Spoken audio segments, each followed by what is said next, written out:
Hello friends, welcome to Technique. This is Nirmal here, and in this video we're going to do a detailed review of the latest budget smartphone from Vivo under the U series, the Vivo U20. So a couple of months back Vivo had announced this new series with Vivo U10. Now Vivo U20 has been announced with upgraded hardware. In fact, the Vivo U20 isn't a successor of the Vivo U10. Those are two different categories, two different devices, different hardware as well. So in this video we'll talk about the Vivo U20 and how good it is. The device is priced at 10,990, which is a really good pricing for the hardware it is offered. So let's see how it stacks up against the competition and how good is the device for the price segment.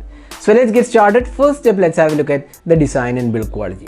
Now looking at the design aspect of the Vivo U20, you can see that it has a lot of resemblance to the Vivo Z1 Pro, which was announced a few months back. So the Z1 Pro had a curved finishing with glossy back panel, and the plastic material also looks quite similar to the Z1 Pro. It's a good device actually. In terms of design, we have the curved edges, which gives it a good in-hand feel also, and we have the vertical camera layout and also the chrome or rather the gold accents around the camera unit, and the fingerprint scanner at the back panel looks quite good. And even the front panel, if you look, this has the notch display, and the display also looks good, and even the bezels are also kept to minimum. So overall, in terms of design aspect, we feel this is a quite good device. Now talking about the build quality, this is made of polycarbonate material. It's not a glass finish like the Redmi Note 8, but then polycarbonate is also durable. It does get scratched easily, so make sure you use the case.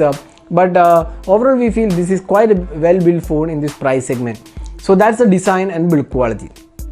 Now talking about the display, so this device has a larger 6.5 inches display. So you can see that the display quality is pretty good. It's an IPS LCD panel, but unlike other IPS LCD panels, it's a vibrant display. It's a colorful display. The viewing angles are also quite good, and there is also Panda glass protection offered on the display. So in that way also the device has a pretty good protection. So overall, we feel the display quality is quite good and acceptable for the 11K price it is being offered. So that's the display aspect. Now next, moving on to the software.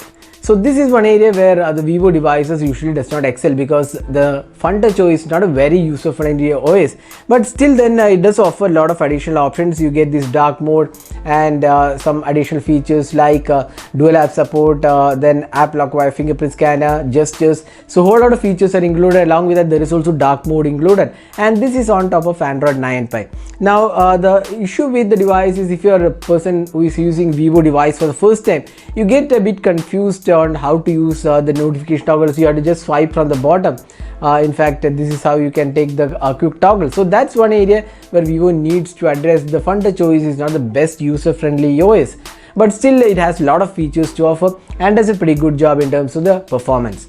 Now moving on to the performance side. So this device is powered by the Qualcomm Snapdragon 675 chipset. So 675 is a pretty good chipset, and we have seen this on the Redmi Note 7 Pro earlier this year. So 675 is in fact slightly above the 700 series, that's the 710 and 712 in terms of GPU performance, and that's one area where this device excels. For sub 12K price segment, you get a really good powerful hardware, especially suited for gaming. So this device has a pretty good gaming experience as well, large display and also larger capacity battery with the Qualcomm Snapdragon 675 chipset. It helps in a pretty good gaming experience as well. The games are really good. We played PUBG Mobile on this device and the experience was really good. So that's the gaming experience of this device, and in terms of day-to-day performance, it was quite smooth, no lags whatsoever. And the 675, as I said before, is a pretty good chipset at this price segment. So in terms of performance, it's a top-notch device. Now if you look at the fingerprint scanner, you can see that the fingerprint scanner performance is again pretty good, and it does a pretty good job overall in terms of unlocking speed. So it's again very fast, and the face unlock is also really fast on this device. Now the speaker performance, we have a bottom firing speaker, so speakers looks quite okay.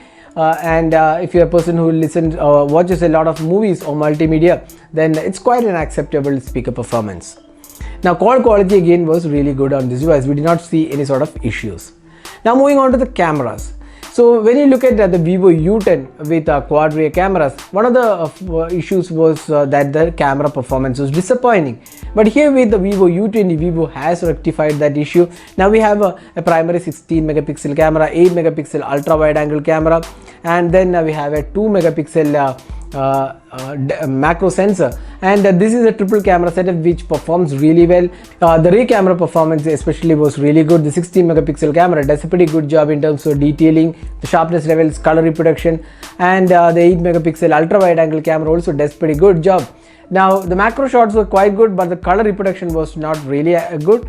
Now the low light experience also pretty good. So overall we feel for the 11K price segment, this does a really good job in terms of the camera performance, and Vivo has done a pretty good job here, considering that the Vivo U10 was not that great in terms of the camera experience. So overall we feel both the rear and the selfie cameras, this is definitely an acceptable performance from the Vivo U20.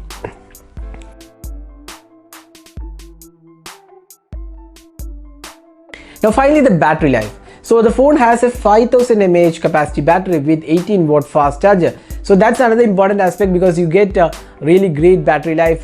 We got around 9 hours plus screen on time with more than almost 2 days of battery life, which is really good performance. And this also has 18 watt fast charger, but unfortunately this does not have a USB Type-C port. It's still the micro USB charging slot. That's one area where Vivo needs to step up the game, because even Redmi Note 8 has the USB Type-C port, and a lot of smartphones are moving to USB Type-C, but this is still at micro USB.